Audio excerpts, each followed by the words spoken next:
Gloria, honra y honor al Rey y al Señor del universo, Cristo Jesús, nuestro Salvador y nuestro Dios. ¿Qué tal, queridos hermanos, amigos? Y más que bienvenidos a este su programa, Conozca Primero su Fe Católica. Soy el Padre Pedro Núñez y qué gusto, qué alegría me da estar con ustedes a través de estas ondas televisivas. Hoy vamos a tener un programa muy interesante, cargado de bendiciones para todos y cada uno de ustedes, y agarrarlas porque ahí vienen, sí, ahí vienen esas bendiciones de Dios, por lo mucho que Él nos ama, por lo mucho que Él les ama a todos y cada uno de ustedes. En estos momentos, antes de hacer absolutamente nada más, como que hacemos un alto en nuestro acelerado caminar diario, agarramos así bastante oxígeno de Dios, nos dejamos llenar de la presencia de Dios. Hermano, hermana que me escuchas, vamos a orar. Padre Santo, Padre misericordioso, Padre amantísimo, Padre bueno, Padre que nos tienes, oh Dios, en el centro de tu divino corazón y que nos dices una y otra vez, hijo mío, hija mía, yo estoy contigo porque te amo. Yo estoy contigo porque eres importante para mí. Eres como la niña de mis ojos. Te amo, hijo mío, te amo, hija mía. Y aunque las colinas desaparezcan y los montes se vengan al suelo, mi amor por ti jamás, jamás pasará. Gracias, Señor. Gracias, Padre Santo. Gracias, mi Dios, porque tú estás con nosotros, porque tú caminas con nosotros, porque en este momento, Señor, tú estás entre nosotros y con nosotros, mi Dios, y nos ayudas con la fuerza y el poder de tu Espíritu Santo para que nos llenemos de ti, Señor, a través de este programa, para que podamos sentir, como dice tu santa palabra, la profundidad y la anchura de tu amor por cada uno de nosotros. Llénanos de ti, Señor. Satúranos, oh Dios, de tu santo amor, de tu santo gozo, de tu santa paz, de tu transformadora presencia. Señor, sana al que se siente lastimado, al que se siente herido, por fuera, mi Dios, físicamente, por dentro, espiritualmente, emocionalmente sana, Señor. Que el flujo de tu divino amor llegue, Señor, y penetre el corazón y la vida de cada uno de tus hijos, de cada una de tus hijas. Transfórmanos, oh Dios, con el poder de tu presencia santa, tu presencia que libera, tu presencia que levanta al que se siente sin ánimos, tu presencia que da vida nueva. Señor Jesús, gracias por este momento y por esta oportunidad. Y enséñanos a confiar en ti, Señor. Enséñanos a reconocer que tú estás siempre a nuestro lado. Que vamos, oh Dios, caminando junto contigo, más aún que tú caminas con nosotros en todo momento y circunstancia de nuestra vida. Señor, gracias, oh Dios, por este hermano, por esta hermana. Bendícelos abundantemente, Señor, y haznos entender que contigo, mi Jesús, ya nuestra es la victoria. A ti la gloria, Padre Santo, en Cristo Jesús, tu Hijo, nuestro Señor y Salvador, Él quien vive contigo en la unidad del Espíritu Santo y es Dios por los siglos de los siglos. Amén, Señor. Amén. Bendito sea Dios. Damos gracias a Dios y pedimos por Úrsula de Perú para que el Señor la cure del cáncer de la que está afectada en estos momentos. Especialmente pedimos para que ella se conforme al plan del Señor y sepa que lo que el Señor quiere para ellos estos momentos es lo mejor. Pedimos, sin embargo, que la voluntad de Dios y nuestra voluntad sea de que ella sane completa y totalmente para gloria a Dios. Pedimos por el descanso eterno de María Alejandra Noruega de Nicaragua, que el Señor le bendiga y le dé la corona de los santos que es el cielo, y pedimos por sus familiares y amistades que el Señor le dé el consuelo de saber que ella está en la presencia del Todopoderoso. Francisca en New Jersey, pedimos por su salud y también por la salud de su hermana Victoria, que el Señor le bendiga, por Lourdes de New York, por su salud y también por su tía que tiene cáncer. Damos gracias al Señor por Miguel, por Juan, por Ernesto. Pedimos al Señor que los bendiga en este tiempo difícil en que están sin trabajo, que el Señor les dé el trabajo que ellos necesitan, que abra las puertas del Señor para que ellos puedan trabajar y llevar el sustento a su familia. También pedimos por los damnificados de la tormenta Sandy, especialmente en el noreste de los Estados Unidos y en Cuba también, que el Señor los bendiga en abundancia y que estemos conscientes, hermanas y hermanos, que la vida es frágil y que lo más importante de todo es estar siempre en estado de gracia, siempre en las manos de Cristo Jesús. Y si así lo hacemos, vengan tormentas y problemas y dificultades en nuestra vida, vamos a poder sobrepasar de la mano de ese en quien todo lo podemos, que es Jesús el Señor. Rogelio pide también que nos unamos en oración por él, por sus necesidades y pues, muy especialmente por el país de Venezuela. Y por cierto, voy a estar un par de semanas en Venezuela, especialmente en Caracas, así que esperamos, si Dios permite, vernos por allá muy pronto. Que el Señor bendiga a Rogelio y bendiga a Venezuela también. Y también pedimos por Miriam de Carolina del Norte, que pide por su mamá, que está enfermita. El Señor le bendiga en abundancia. Y Ana Amparo de New York, que pide por su hijo Melvin, que Dios te bendiga, Melvin, y te bendiga a ti, Ana Amparo, también. Y por la conversión de Alberto Fonseca, el Señor le bendiga en abundancia y que su corazón en este tiempo, en este año de fe, sea de Jesucristo. Laura Villegas de New York pide por su salud y la salud de su familia. Y también pedimos por este país para que el presidente electo, que fue elegido precisamente ayer, pueda guiar los habitantes de este país en un camino de acercamiento al Señor Jesús. Pedimos, porque para Dios no hay imposible y Dios está en control, que Él ayude al presidente Barack Obama para que Él pueda hacer las cosas según la voluntad de Dios y según el plan de Dios, y que los valores cristianos estén bien en alto en estos tiempos difíciles. Que el Señor lo bendiga a él y bendiga a todo su gabinete y nos bendiga a todos nosotros, estemos en Estados Unidos o donde quiera que nos encontremos. Y pedimos por aquellos que solicitan oración a través de la página de Facebook de este servidor, que el Señor les bendiga en superabundancia y que cada día Jesús más y más sea su roca y su fortaleza. Así sea, bendito sea el Señor. Hermanos, uno de los pasajes que más me gustan y que más me llama la atención está tomado del Evangelio según San Juan, capítulo 9, versículo 1 en adelante. Es un hombre, yo imagino un joven, porque él tenía a su papá y su mamá, un hombre relativamente joven que era ciego y era ciego de nacimiento, nos dice la palabra de Dios. Y Jesús pasa cerca de él y Jesús siente compasión.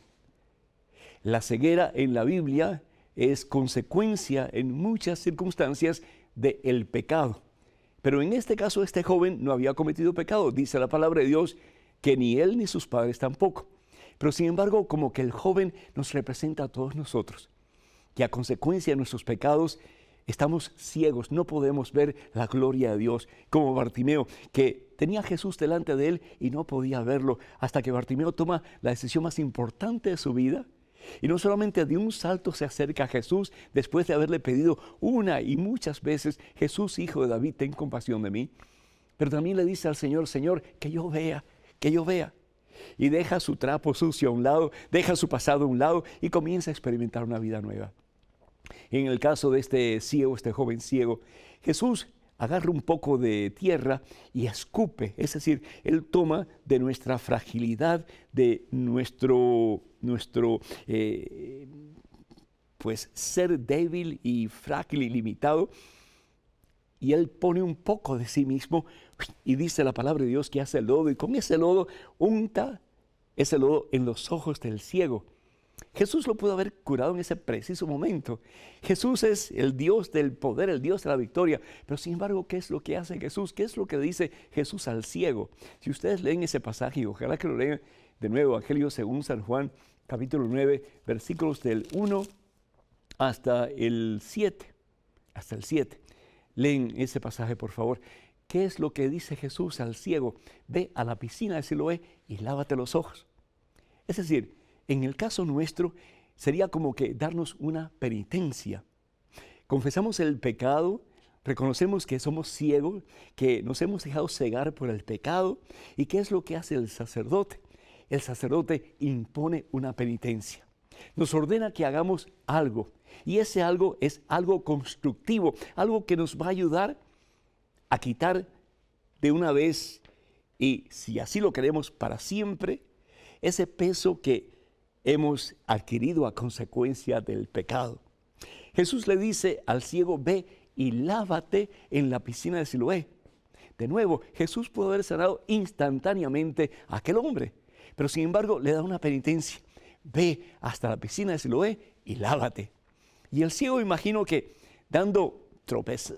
tropiezos contra las paredes y los obstáculos que había en aquel lugar y contra la gente que venía en contra de él, es decir, en dirección opuesta, poco a poco, siguiendo lo que Jesús le había pedido, llega, hermanas y hermanos, hasta la piscina de Siloé.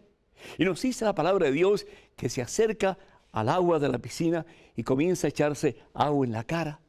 Y como resultado de haber hecho lo que Jesús le pidió que hiciera, él puede abrir sus ojos y por primera vez, bendito sea Dios, aquel que era ciego puede ver. Aquel que era ciego, hermanas y hermanos, puede ver. Qué hermoso, porque esa es tu historia y es mi historia. Nos cuesta muchísimo trabajo para muchos de nosotros confesar nuestros pecados. Como decía el gran San Agustín, es muy fácil pecar. Satanás nos quita pues la vergüenza para pecar, ¿no es cierto? Y pecamos y la vergüenza como que se va. Pero después cuando tenemos que confesar el pecado ante un sacerdote que es el representante de nuestro Señor Jesucristo y que representa también la iglesia, la comunidad contra la cual hemos pecado, como que nos cuesta un montón confesar los pecados. Pero, hermanos, cuando podemos venir delante de un representante del Señor y descargar toda esa basura que tenemos por dentro, todo eso que nos ha apartado del Señor, todo eso que ha sido un impedimento en nuestra relación con el Señor Jesús, y decirle al Señor, como le dijo el joven hijo pródigo, le dijo a su papá, he pecado contra Dios y he pecado contra ti. Y sentir como que Dios nos levanta de nuestra miseria, Dios nos levanta de la basura en que hemos estado metidos y nos da la oportunidad de un nuevo comienzo. Y después recibimos la penitencia, después de haber recibido la absolución sacramental, es decir, después de haber recibido el perdón por nuestros pecados, la penitencia, que es como una especie de medicina para experimentar una verdadera conversión, una nueva vida a través de la gracia que Dios nos da en este maravilloso sacramento que es el sacramento de la reconciliación, que es el sacramento de la confesión. En el caso del hombre ciego, pues hace lo que dice Jesús y va hasta la piscina de Siloé y se lava, y nos dice la palabra de Dios que él puede ver perfectamente bien. Yo recuerdo cuando yo era un jovencito, yo hice algo muy malo, y esto me da pena decirlo, pero me robé un disco que tenía muchísimas canciones que para mí como que eran canciones muy hermosas. Yo recuerdo que en aquel entonces mis padres no estaban conmigo, mis padres estaban en Cuba. Yo vivía con una pareja que nos cuidaba, éramos 8 niños en aquel entonces. Y yo fui a una tienda y me robé un disco. Y por la gracia de Dios que nadie se dio cuenta que me lo había robado. Pero la señora se dio cuenta, es decir, yo no tenía dinero para comprar un disco, un long plane de esos que tenían muchas canciones. Ella me llamó y me dijo, ¿y dónde tú conseguiste ese dinero para comprarte ese disco? Yo me puse tan nervioso, yo le dije la verdad, que me lo había robado. Y me dice, pues vas a ir donde el dueño de la tienda y le vas a pedir perdón y le vas a devolver el disco. Ay, hermanos, usted no se imagina. Y me dice, y después te vas a confesar. Ay, Dios mío santo, yo no quería hacerlo eso, pero me dice, o lo haces o te vas de la casa. Nunca se me olvida eso, hermanos. Mire, fui donde el Señor y le llevé el disco y le dije, le pido que me disculpe porque estaba haciendo una cosa equivocada y por lo tanto me siento muy mal. Aquí está su disco. El Señor como que se sonrió un poquito, pero también me regañó y con toda razón. Y después me fui a confesar. Y cuando me fui a confesar, el sacerdote me dio otra penitencia. Y la penitencia es que ahorrar el dinero que me dan todas las semanas, 15 centavos a la semana, para que con el dinero que yo reunía, que realmente era el costo del disco, se lo diera a alguien pobre, a alguien necesitado. Hermanas y hermanos, remedio santo. Qué penitencia más necesaria para mí en ese momento. Jamás en mi vida, desde ese momento, me he robado ni siquiera lo más mínimo que ustedes se pueden imaginar. La penitencia es muy importante. ¿Para qué? Para reafirmar en nosotros no solamente el perdón de Dios, pero también una vida nueva, una vida de conversión a la voluntad de Dios. Gracias, Señor, por la penitencia que recibimos para ser hombres y mujeres mejores cristianos, para gloria tuya, mi Dios. Hermanas y hermanos, para que nos llamen en Estados Unidos, el teléfono es el 1-800-221-9460. 1-800-221-9460. Llamadas internacionales, por favor, marquen el número 1-205-271-2980. 1-205-271-2980. Vamos a una pequeñísima pausa, pero regresamos en cuestión de momentos. Así que, hermanas y hermanos, por favor, no se vayan, quédense con nosotros.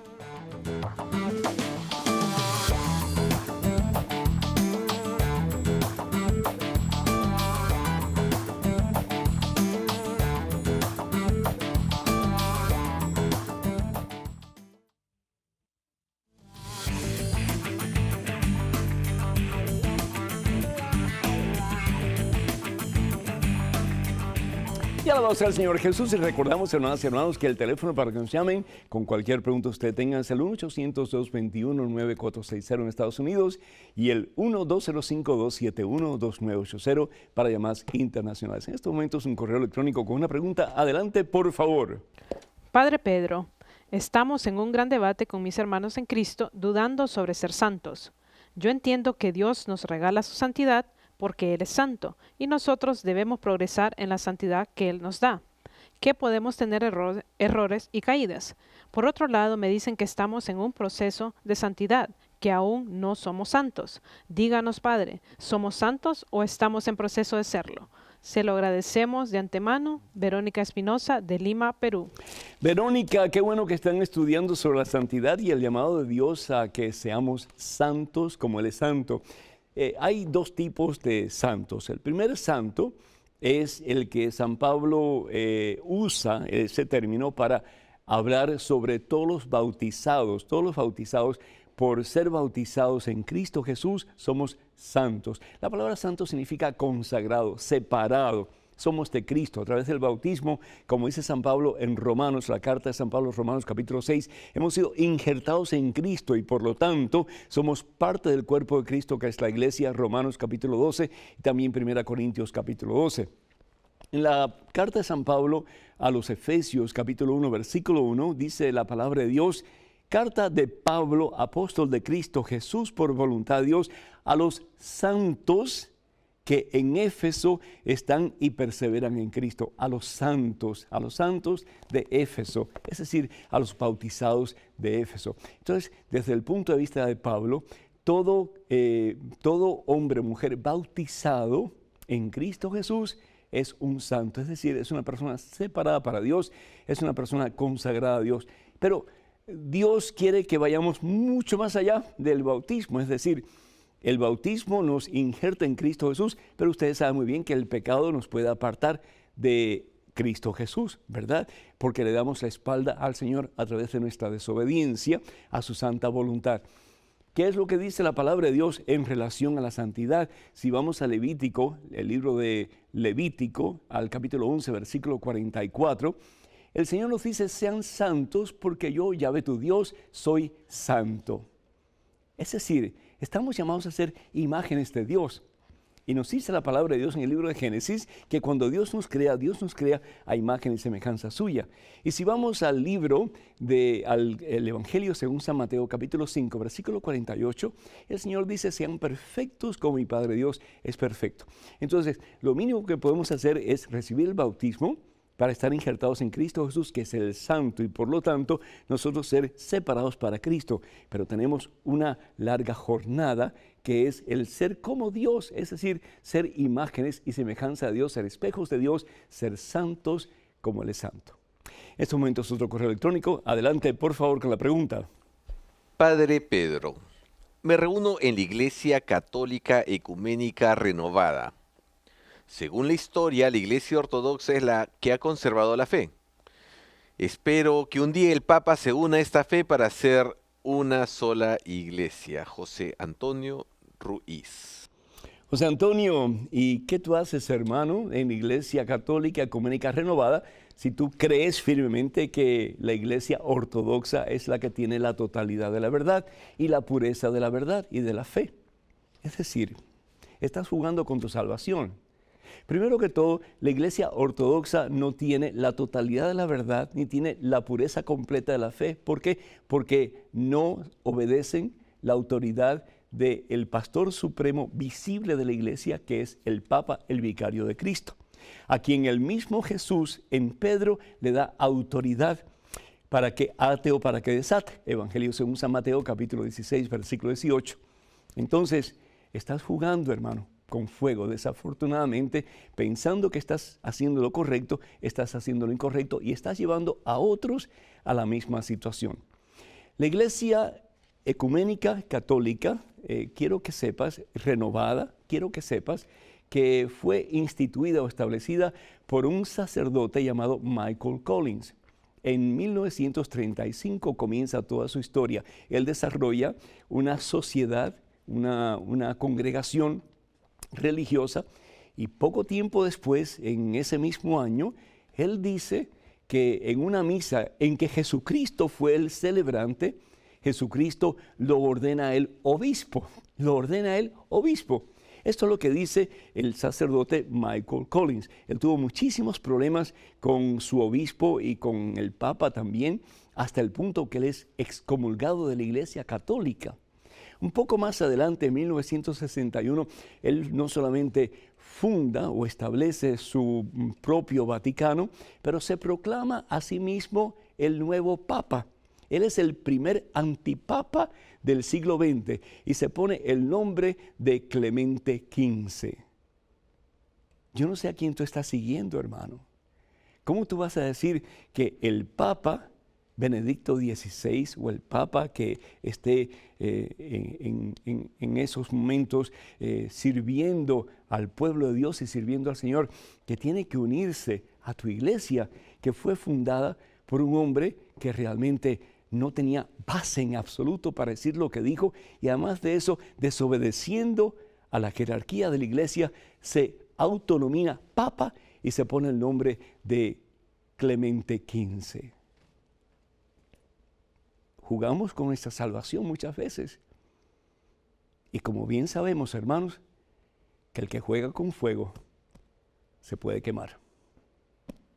Tenemos otro correo y otra pregunta. Adelante, por favor. Querido Padre Pedro, ¿es verdad que uno le puede poner nombre a su ángel de la guarda? Un abrazo. Laura María Guevara, de 8 años, desde Bogotá, Colombia. Laura María, que el Señor te bendiga y que el Señor te haga santa en todo el sentido de la palabra. Qué bueno que estés deseando acercarte más al Señor, qué bueno que estés viendo estos programas y qué bueno que tengas una relación íntima, estrecha con tu ángel de la guarda. Como bien sabemos, todos tenemos un ángel de la guarda, es decir, un espíritu puro que Dios envía a nosotros para que nos guíe en el camino, en la jornada de esta vida, y para que a través de su cuidado nosotros podamos caminar en el camino de Jesús, en el camino de la santidad, en el camino de la perfección. Tenemos que tener bien claro que hay gran diferencia entre un ángel y el Espíritu Santo. El ángel es como que un custodio, uno que nos cuida y nos protege. El Espíritu Santo es la tercera persona de la Santísima Trinidad que nos impulsa a ese que es el Santo, que es Cristo Jesús el Señor.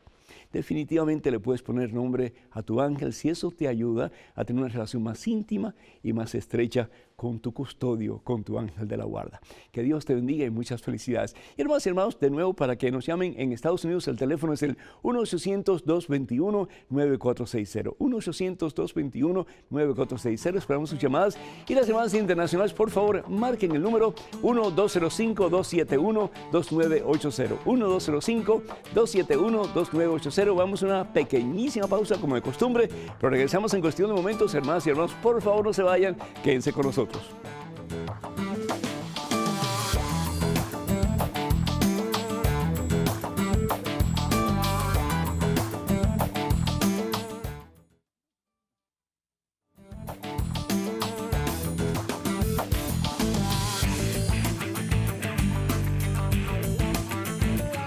Alabado sea el Rey de Reyes, el Señor de Señores, ese que no solamente nos reconcilia, pero nos da la fuerza, el poder, su gracia, para que dejemos de pecar y caminemos en el camino de la santidad, que al fin y al cabo es el camino de Jesús, el santo entre los santos. Para que nos llame a Estados Unidos, el teléfono es el 1-800-221-9460 y llamadas internacionales 1-205-271-2980. Tenemos un correo electrónico con una pregunta. Adelante, por favor. Padre Pedro, me ha confundido una frase escuchada en la homilía. La gracia de Dios supone la naturaleza. ¿Qué quiere decir esto exactamente? Esto me perturba, ya que no sé si se refiere a la naturaleza de cada individuo. De ser así, supongo que la tarea es más difícil para quienes su naturaleza o temperamento es una lucha constante a fin de alcanzar la gracia de Dios. Le agradezco su ayuda. Elvira, de México. Elvira, Dios te bendice. Estamos en una lucha y no solamente algunas personas, pero todos nosotros. Dice San Pablo que nuestra lucha no es contra gobernantes y autoridades que dirigen este mundo, pero contra las autoridades y gobernantes que dirigen el universo entero. Está hablando San Pablo, en este caso, del mismo Satanás y sus secuaces. Entonces, la lucha es constante. Cuando hablamos de que la gracia supone la naturaleza, primero que todo, estamos hablando de que es Dios el que da la gracia y Dios, su naturaleza es divina y Él es el único que puede otorgar la gracia, es decir, el poder, la fuerza, para que nosotros podamos caminar en santidad, para que dejemos la miseria del pecado y nos levantemos como el Hijo pródigo y comencemos una vida nueva. Y Dios nos da la gracia a cada uno de nosotros según nuestras necesidades. Él es el que suple, es el que da, Él es el que otorga, Él es el providente, el proveedor. Y nosotros somos realmente pues los que recibimos esa gracia, ese poder, para con su gracia y poder caminar en un camino nuevo, en el camino de la victoria de los hijos de Dios. También presupone o supone la naturaleza. La gracia que se nos da supone la naturaleza caída nuestra, la naturaleza necesitada de Dios, la naturaleza pecaminosa nuestra, que a través de los múltiples pecados que hemos cometido en nuestra vida y los pecados que otras personas han cometido en contra de nosotros, nuestra naturaleza está caída. Está muchas veces en el suelo, nos sentimos derrotados, ¿verdad que sí? Nos sentimos sin fuerzas para levantarnos y comenzar de nuevo. Y ahí la gracia que supone nuestra naturaleza caída está a nosotros. ¿Para qué? Para que, al igual que el Hijo pródigo, nuestro Señor y Salvador nos pueda levantar de nuestra miseria y nosotros, respondiendo a su gracia, a su poder, a su presencia, nosotros podamos caminar en el camino de la vida y de la santidad, que al fin y al cabo es el camino de Jesucristo. No te preocupes, no tengas miedo, por el contrario, lo que Dios da es para nuestro propio bien y para que un día podamos estar en su presencia, en su gloria, para toda la eternidad. Que Dios te bendiga. Tenemos en estos momentos una llamada telefónica de Josefa de Boston. Josefa, ¿me escucha? Sí, buenas tardes, padre. Muy buenas tardes, Josefa. Dios le bendice. Adelante, por favor. Es un milagro de escucharle. Bueno, mi pregunta es la siguiente. Yo tengo una hija y ella desea hacerse una cirugía de senos porque ella no tiene nada de senos. Yo le dije que no estaba bien que se le hiciera porque ella debe de aceptarse tal cual como es. Que si fuera yo no me la haría, pero igual ella se la va a hacer. Entonces yo quería saber si su alma está en riesgo por hacerse esta cirugía. Pues yo le dije al Señor que si ella iba a perder su alma, que le prefería que Él se la llevara ahora, porque ella solo tiene 23 años, los va a cumplir ahorita el viernes, y yo he orado mucho por ella para que pues ella se quiera tal cual es, pero pues no ha habido... Comprendo, Josefa, y desafortunadamente pues vivimos en un mundo, en una sociedad en que tenemos que lucir mejor, tenemos que aparentar muchas veces lo que no tenemos, lo que no somos, por miedo a no ser aceptados. En el caso de su hija, pues realmente la pregunta sería, ¿para qué ella quiere senos más grandes? Si es para ser instrumento de tentación para otras personas, pues está muy mal. Si ella lo va a hacer con el propósito de sentirse más segura de ella misma, de sentirse más mujer ella misma, entonces pues la acción no sería tan grave, no sería tan mala. depende de la razón por la cual ella quiera hacerse ese trabajo en sus senos. De nuevo, si es porque ella quiere ser instrumento para que los hombres caigan a sus pies o para que la busquen o para que ella pueda ser un instrumento de despertar a una posible relación sexual, pues está muy mal, es un pecado muy serio. Ahora, por otra parte, si lo que ella está tratando de hacer es de sentirse segura y sentirse mejor con su propio cuerpo, pues entonces no está tan mala la cosa. Pero por otra parte, la palabra de Dios nos habla de que tenemos que tener mucho cuidado de no mutilar nuestro cuerpo, porque al fin y al cabo el cuerpo no nos pertenece, el cuerpo es templo del Espíritu Santo de Dios. Así que yo le invito a usted, Josefa, para que usted le hable a su hija, y si ella ya pues ha tomado la decisión de hacerlo, por lo menos que consulte con un sacerdote de su confianza, un sacerdote que esté caminando en santidad, y que ella le explique al sacerdote la razón por la cual ella quiere hacerse esa cirugía. Tal vez el sacerdote, con la sabiduría del Espíritu Santo, le pueda guiar un poquito mejor, ya con una información un poco más completa. Cuente con nuestras oraciones y que el Señor le bendiga en abundancia. En estos momentos, otro correo electrónico con otra pregunta. Adelante, por favor. Querido Padre Pedro, tengo una duda.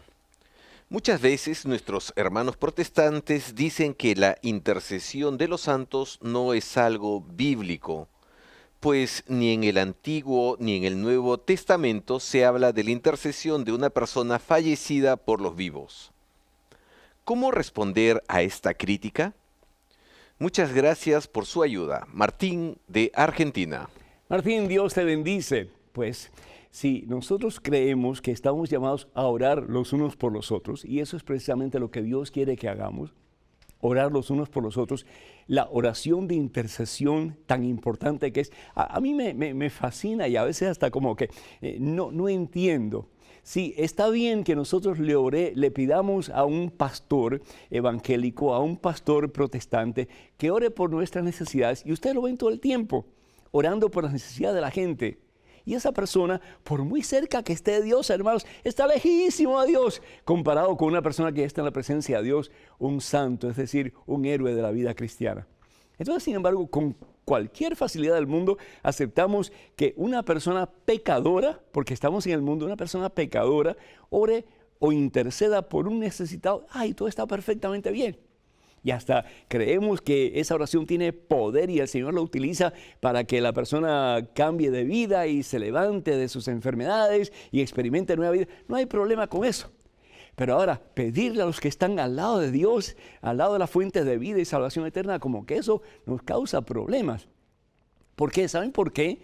Porque no creemos lo que dice la palabra de Dios, la Biblia. ¿Y qué es lo que dice Jesús en la Santa Biblia?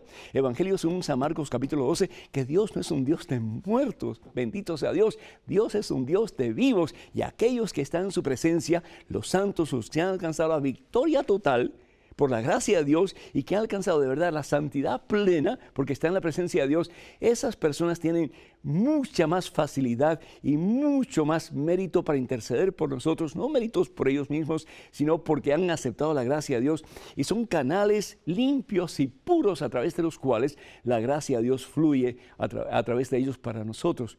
Entonces, si nosotros vamos, por ejemplo, al Evangelio según San Lucas, en el capítulo 17, vemos como Epulón, es decir, el hombre rico, el que fue al infierno, le pide a Abraham que interceda por sus hermanos. Que interceda por sus hermanos. Primero pide por él mismo, que le mande aunque sea una gotita de agua al infierno. Y Abraham dice que él no puede.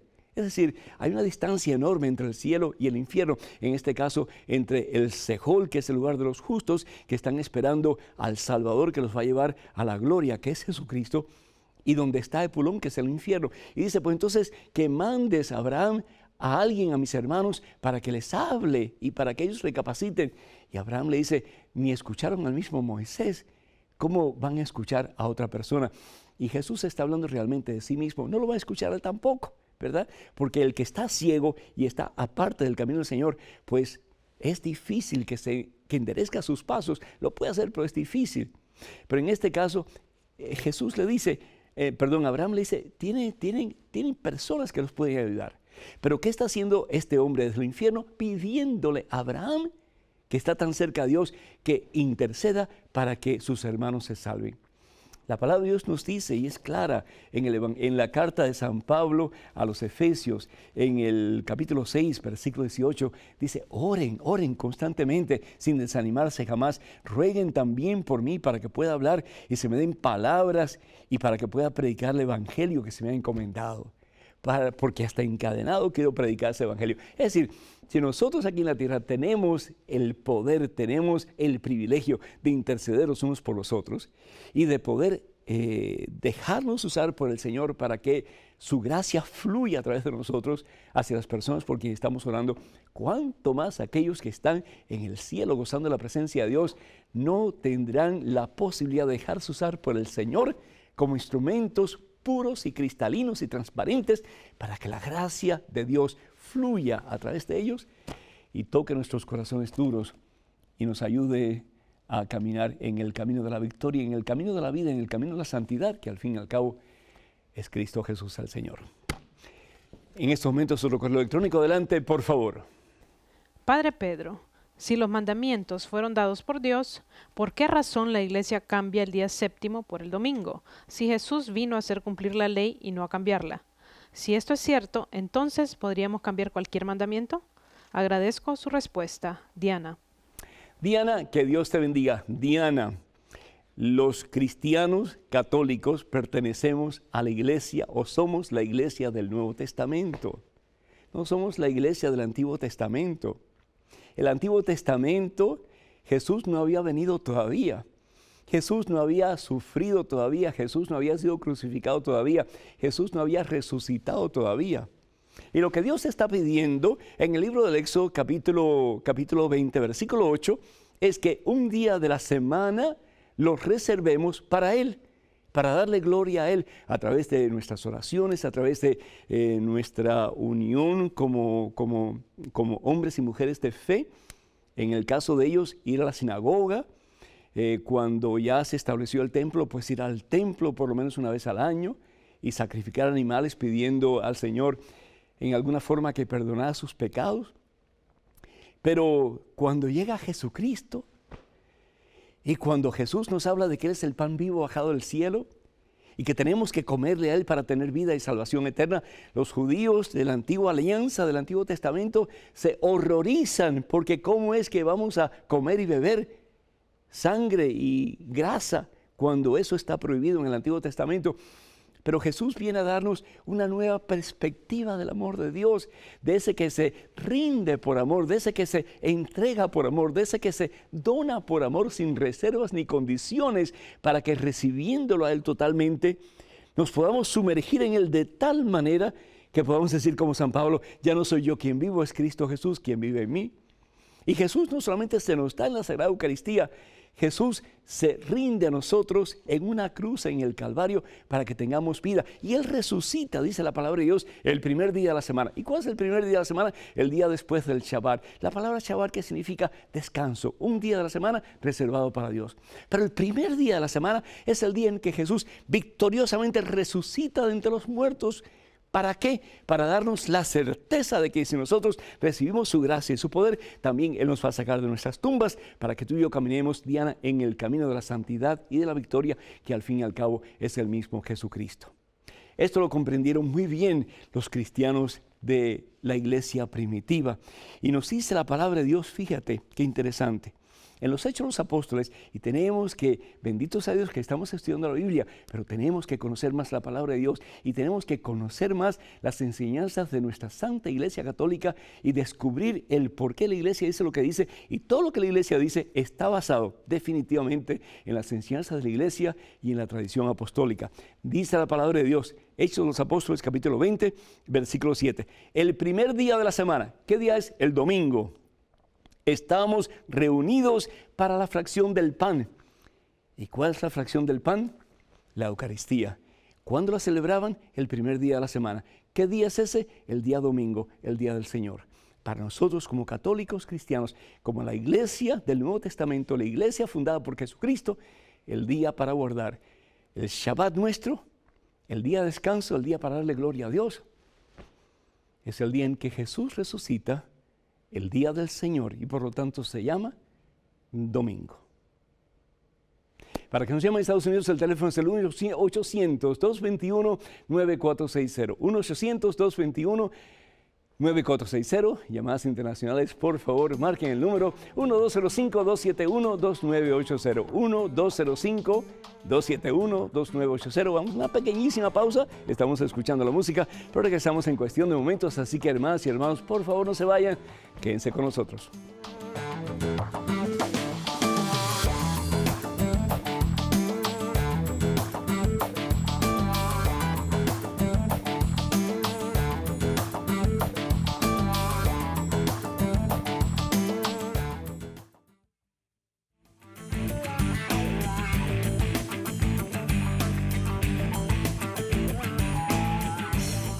Y gloria al Rey de Reyes, Señor de Señores. Y les recordamos, hermanos y hermanos, inscríbanse en la página de este servidor en Facebook. Vayan a facebook.com/P. Pedro Núñez o Facebook.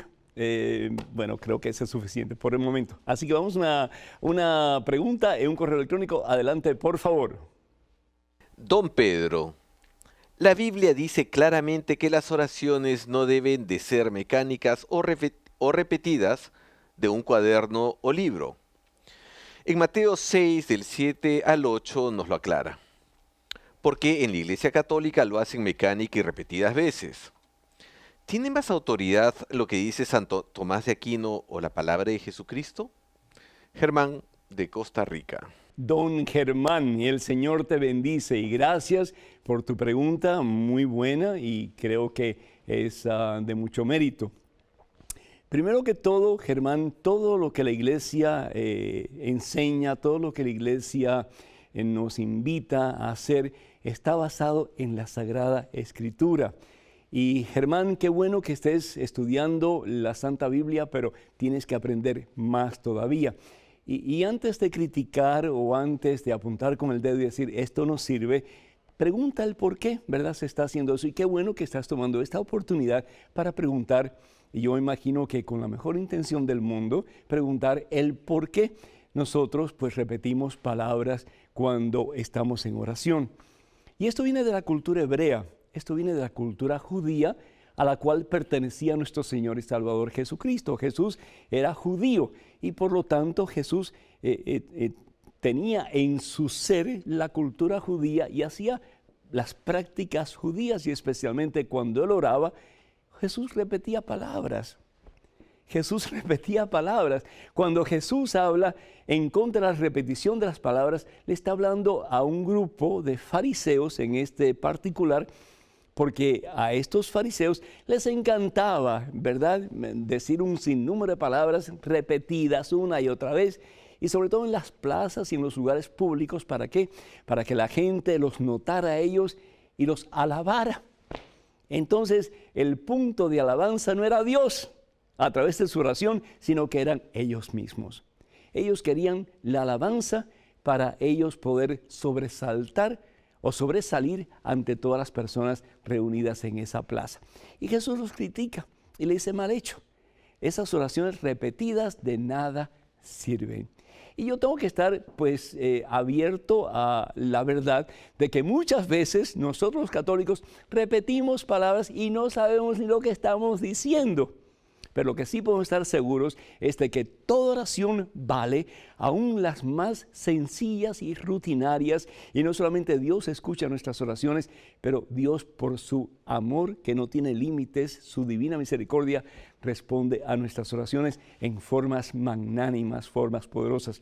Pero si nosotros vamos al Evangelio según San Mateo, en el capítulo 26, Evangelio según San Mateo, capítulo 26, Jesús estaba en el huerto de Getsemaní, se estaba aproximando el momento del comienzo de su pasión, de su dolorosísima pasión. Y nos dice la palabra de Dios que va donde sus discípulos y los encuentra dormidos. Y el dolor que tiene que haber sentido Jesús en ese momento tiene que haber sido terrible, hermanos. ¿Qué dice la palabra de Dios? Versículo 46, capítulo 26 del Evangelio según San Mateo. Volvió otra vez donde sus discípulos y los encontró dormidos, pues les cerraban los ojos del sueño. Versículo 44, los dejó pues y fue de nuevo a orar por tercera vez. repitiendo las mismas palabras. Jesús no está en contra de que repitamos las mismas palabras, porque al fin y al cabo Él lo hizo. Lo que Jesús está en contra está en contra de esa actitud de soberbia, de orgullo, que muchas veces nos controla para que la gente se fije en nosotros, en vez de que nosotros seamos esas flechas que apunten siempre hacia Él, para que la gente mirándolo a Él pueda tener de Él salvación y vida eterna, caminando en el camino de la santidad y de la victoria, que al fin y al cabo es Jesucristo. Hermanos, la iglesia puede tener 20,000 defectos porque somos parte de la iglesia. Y porque somos parte de la iglesia tú y yo, y tenemos defectos tú y yo, tenemos entonces que decir que la iglesia tiene defectos porque los seres humanos somos parte íntegra de la iglesia de Jesucristo. Pero la iglesia de Jesucristo, créanme, cuando enseña, cuando da su doctrina, y especialmente la doctrina que conocemos como la doctrina que es infalible, los dogmas de la iglesia, son inmaculados, hermanos. Son nítidos, hermanos. Tienen una lógica tremenda y sin faltas. ¿Saben por qué? Porque es la misma enseñanza de Cristo Jesús, quien a través de su iglesia, establecida sobre Pedro y los demás apóstoles, nos enseña el camino de la salvación y la victoria, que al fin y al cabo es Él. Amemos la iglesia. Tratemos de limpiar todo lo que haya que limpiar dentro de la iglesia. Pero amemos la iglesia hasta el punto de amarla como Jesús la amó, que estuvo dispuesta por amor a dar su vida por ella. Tenemos muchísimas cartas, llamadas por teléfono. Tenemos esta de Abner Recinos, que dice lo siguiente, él es de Guatemala, y Abner dice así: Padre Pedro, tengo 13 años y necesito su ayuda para que mi hermano acepte el sacramento de la confesión, pues piensa que la confesión solamente es con Dios y no confía en los sacerdotes. ¿Cómo puedo ayudarlo? Pues primero que todo, Abner, yo te felicito, 13 años y quieres ayudar a tu hermano a hacer una buena reconciliación con el Señor. Mira, lo importante no es confiar en los sacerdotes, lo importante es confiar en el Señor Jesús, quien promete que a través del sacerdote las puertas del cielo se nos abrirán. Dile a tu hermano que lea el capítulo 16 del Evangelio según San Mateo, versículo 18, donde Jesús le da autoridad a Pedro, un hombre súper limitado, súper pecaminoso, muy falta de fe, y sin embargo lo escoge a él para que él pueda abrir las puertas del cielo y cerrarlas. Y qué hermoso, a través de la confesión, el sacerdote con la autoridad de Cristo Jesús hace precisamente eso. Y también lo que dice la palabra de Dios en Juan capítulo 20, versículos del 21 al 23, le da autoridad a todos los discípulos reunidos en el aposento alto y les dice: lo que ustedes aten en la tierra quedará atado en el cielo, y lo que ustedes desaten en la tierra quedará desatado en el cielo. Y qué hermoso que a través de la confesión podamos escuchar las palabras que el mismo Jesús le dio a aquel paralítico, Evangelio según San Mateo capítulo 9, versículo 1 en adelante: Hijo, tus pecados te son perdonados, levántate y vete en paz. Solo a través del sacramento de la reconciliación o de la confesión podemos escuchar esas palabras. Bendito sea Dios. Elizabeth de Morales dice que ella piensa que ninguno que no haya sido bautizado puede ir al cielo, sin embargo, sus hijos le dicen que sí, y quiere saber qué es lo que piensa la iglesia. Pues la iglesia piensa, de nuevo, hemos dicho esto en diferentes programas, que de acuerdo a la oportunidad que cada cual haya tenido de conocer la verdad y de responder a ella, pues esa persona va a ser enjuiciada, o su juicio va a ser de acuerdo a la oportunidad que haya tenido de conocer la verdad, que al fin y al cabo es Jesucristo. Y Aide Sandra Ramos pide oración porque le hicieron una tomografía y una resonancia magnética del cerebro y han detectado pues algunas anomalías. Que el Señor te bendiga y que el Señor te sane para gloria de Dios. Y muchos preguntan cuándo voy a ir a sus países o a sus ciudades. Pues hermanas y hermanos, cuando me inviten. ¿Y cómo pues invitar al Padre Pedro? Pues yendo a la página web de Mensaje, y tenemos todas las informaciones, o a la página de Facebook, ahí tenemos toda la información. Y sería un gusto para mí en un futuro poder estar con ustedes predicando la Santa Palabra de Dios. Caridad Concepción dice que su hijo adolescente recientemente la sorprendió diciéndole que quiere entrar en el seminario, quiere ser sacerdote, y ella se preocupa porque tal vez piensa que eso puede ser como un escape, una evasión ante los problemas que hay en la casa y en su familia. ¿Qué le aconsejo? Pues habla así con tu hijo, ¿verdad? Y dile que tú estás muy contenta por su deseo de hacer las cosas según la voluntad de Dios, que los felicitas porque él quiere ser un siervo del Señor consagrado a él, pero que tienes esa duda, y si realmente esa duda es cierta o no. Si no es cierta, pues bendícelo y que siga el camino que el Señor tiene para él.